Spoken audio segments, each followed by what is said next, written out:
And thanks again for tuning into Home Track Heroes. This current segment is brought to you by Budweiser and Bud Light Seltzer. Unquestionably good. Black cherry, lemon lime, strawberry, and mango. Refreshing Bud Light Seltzer has less than 2 carbs and is your perfect summer refreshment.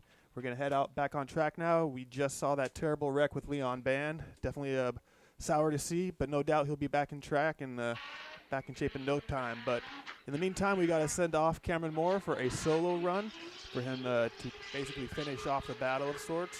But he basically gets to take a parade lap all by himself. Yeah, gets to go around, kind of chalk this up as a practice for his next battle, maybe iron some things out. Just take the car around, see how she feels, see what changes you need to make before your next battle. You might have noticed the cars in the background there. There are all of a sudden a bunch of cars on the track. Well, that's because they're getting ready for the Tandem Mayhem, which is what's coming up after we're done with the Pro-Am. So all the drivers were itching and getting out there and getting ready to get their practice in before that team battles start. Going to dissect Cameron's solo run a little bit, though. He's been with us for quite a few years. He's been through the paces of Pro-Am. He's earned his pro license, and so the expectations are high when we see Cameron Moore run, and he's definitely throwing it down on the bank, just tons of smoke, tons of speed. He's going to make a conservative run here, not quite reaching out to those inside zones, but really he just needs to get through the track. There's nobody going up against him anymore, so basically gets to make a real light, easy run. So that's what he's done, and that's what we've seen as we work our way into the next battle, first battle for the Final Four. So you're seeing Cameron here again. Ben called timeout there to try to figure out his gearbox issues. So Cameron's back up again right away against Donnie Stebbins. Pulls out a big lead here. Yeah, just a rocket ship off the line. Donnie Stebbins falling back, seeing if he can close that proximity up. But Cameron Moore laying a pretty good lead line down, middle to high line. Trying to reach out to those outside zones, but again, 2 solo runs essentially just gapping him. Just tons of speed, tons of grip in that car. As Donnie, all he can do is play solo out behind him. I mean, what else can you do? It's a solo run at that point. Yeah, Cameron's got a lot of speed, a lot of grip in that car, a lot of power. Like you heard him earlier say, he's got 700 horsepower in that car. So Donnie's probably struggling to keep up a little bit there. We'll go ahead and flip the order and let Donnie lead and see what he can do. No doubt Cameron's going to be putting on the pressure already, just side by side from the start. Red versus blue as they make their initiation. You can hear Cameron Moore screaming in that JZ as the LS of Donnie finding his way into that mid to high line. Feeling comfortable on that mid line, it looks like. Again, this is Donnie's second year with us in our Pro-Am series presented by Bardal. And he's getting pretty comfortable. Definitely falling into all the right spots, but just lacking speed, somewhat lacking that excitement factor. Yeah. Cameron Moore just right there on his rear end. A little bit of a lazy transition there on outside clip 1 from Donnie, so you could see Cam get choked up a little bit, and had to kind of mimic that. So a little bit of a lead mistake there out of Donnie, but Cam's got a lot of power, was able to keep close with him. But beyond that, Donnie had a pretty good lead. I saw him get to that outside 1 zone. We'll see a replay here and see how the rest of that lead went. But you can see here, Cam initiates right with him, stays close the whole time. Donnie's on that mid to high line, and Cam is right on his door, probably only a couple feet between the 2 cars. So Cam's really having to work the car. You can see it shifting around a lot. That's because Donnie's probably running a little slower to Cam's faster car, so he has to make a lot of corrections so he doesn't run into the side of Donnie. Donnie missed the outside zone 2 there a little bit, so a couple mistakes on that lead run. Good solid chase by Cam that kept nice and close to him. Yeah, there was definitely a bit of wavering, but let's see what the judges decide on. All right, guys, we got Cameron Moore advancing to the finals. Cameron, dude, awesome run. You're smoking out all your competition today. How you feeling, dude? Oh, feeling good. Had a couple little mistakes chasing them, but I think I kept it tight enough and pulled off the victory on that one.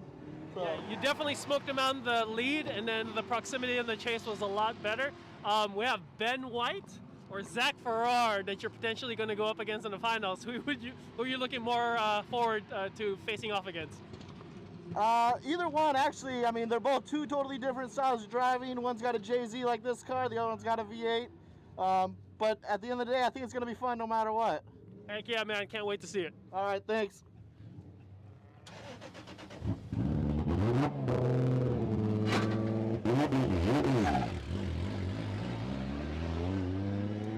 So our first person there in our Final Four heading into the finale, he's going to go on to battle the winner of this pairing right here. So we got Zach Farrar and Danger Ben White. all these drivers up for podium contention, but man, Ben White just really struggling to get up to speed there. Zach Farrar falling into formation there on the top line of the bank, skimming that white and blue wall. Ben White falling into shape as well, but really late and a huge gap established between those two. Zach Farrar finding his line, kind of a little bit off the whipping zones, but other than that, laying down a decent run. But Ben just seems to be having all sorts of struggles behind him in that chase position, definitely having some sort of mechanical issues. Yeah, it looks like after that timeout, he still wasn't able to figure out his issue. Really gets gapped here in the beginning. Just cannot keep up with Zach, and I think it also played with his injury as well. Zach, big flick, coming in there, mid-high line, and works his way up to the wall. Very good lead on the wall ride there. Could be a little closer, but man, that is one of the closest runs we see to the wall all day today.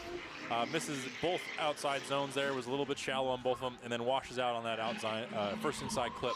So a couple of mistakes there in the lead that he's got to clean up, but with Ben's not being able to really initiate with his mechanical problems, I don't think that's really going to match much. Yeah, Ben was basically no presence in that last run, so let's see if he can do anything better here in this lead. But already, just like you mentioned, the sound and just by the looks of things, just struggling. And as he's going to fail to initiate, he's going to dip down to the lowest lane and just try to give the wave by. I'm done. Yeah, shuts it down, and Zach's just like, all right, well, I don't want to run in the back yet. Doesn't know what to do. He wants to keep drifting, but just can't because Ben just can't move there. Good eyes by Zach, able to keep it out of his rear end. But bummer for Danger Ben White. That's the last way you want to win is by some sort of mechanical failure. So no doubt we'll see him back out here. Actually, I guess he's going to be hanging out and battling for third and fourth place. He's going to be going up against the loser of the last battle, which is Donnie Stebbins. So yeah, so he's got a couple minutes to try to figure out once again that mechanical problem, so he can battle for that third place spot on the podium. But it looks like probably the win's going to go to Zach on this one with the problems Ben was running into. Yeah, but I think we got a replay, don't we, on this one? Yeah, we do. All right. So we can maybe see here what goes on with Ben. Car's got to be down on power. Tries to flick it in, e-brake pull, and just nothing. Yeah, looks like he's running. Yep, there's the wave by saying, hey, man, I got nothing. Go by me. Don't worry about me. Waves to Zach again to let him know, hey, I had to shut it down. So just playing between the two. Zach fills that outside zone 1 and 2, though, so he's just finishing off the run for fun. Doesn't need to at this point. A little bit of a fist bump out the window you can see right there and gets that last inside clip. So Zach finishes out that run really strong, even though he didn't need to, because Ben could not make that lead run. All right, guys, we have Zach Farrar advancing to the finals. Zach, you are in the finals, dude! Woo! I love you, Mom! Oh, this is great, guys. I don't know how this is happening, but it is. Dude, you are going up against Cameron Moore. The way you guys have been running all day, you guys are on your game today. Any changes you're going to make, or are you super excited about the whole thing? What's going through your mind?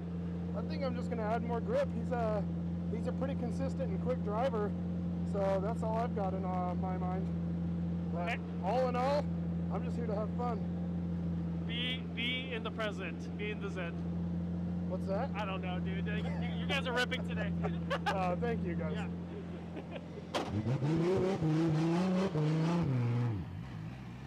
all right, we have finally made it to our podium battles.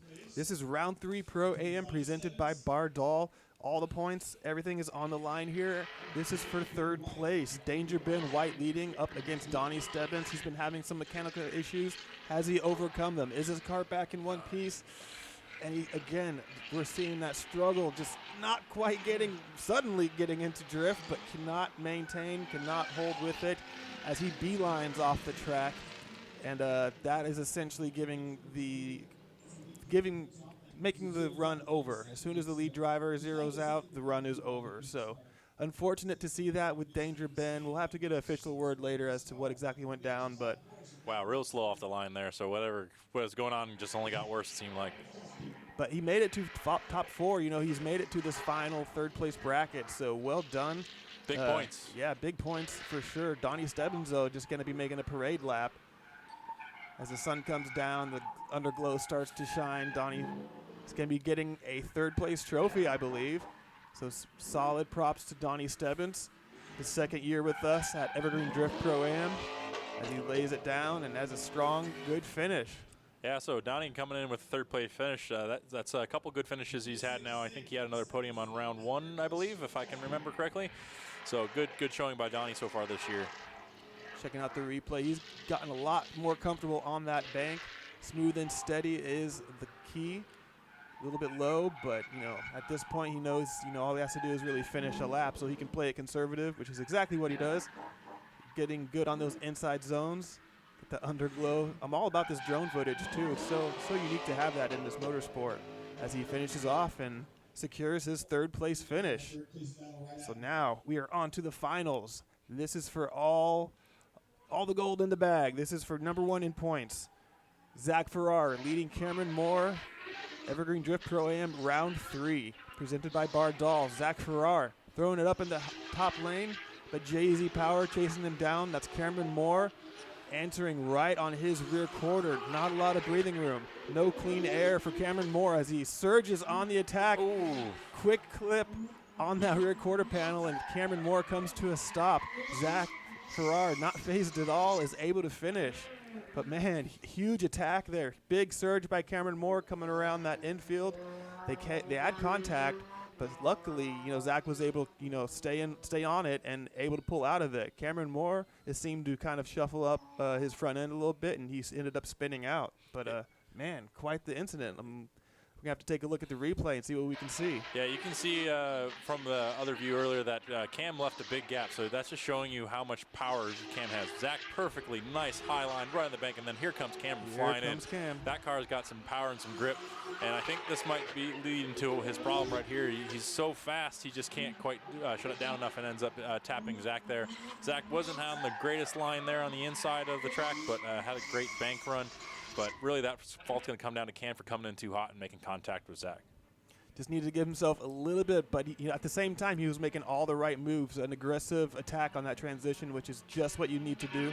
Let's see if Zach Farrar can pull that same move here. Cameron Moore making the initiation. Both drivers fast and high up on the bank. Zach Farrar digging right into the smoke of Cameron Moore. Slightly lower on the bank as it comes falling down. But here they come into that power alley. Let's see how he digs through the smoke. Charges through. Gets into the angle. Scrubs a lot of speed, though. Takes out that inside clipping zone. But stays in drift. Able to drop the hammer. And gets a full finish. Solid run by Zach Farrar. Yeah, he almost made the same exact mistake Cam did. Came in too hot through the power alley. And when you're coming through that smoke line, you can't see anything. So you just have to hope the driver in front of you is on power. And he probably got a little bit scared there and hit it. But he kept in drift, unlike Cam, who hit Zach. So he was able to hold on to that and come in through that power alley really hot. Great commitment by Zach Farrar there. And a great perspective here on the bank from the drone. Cameron Moore high up on the bank.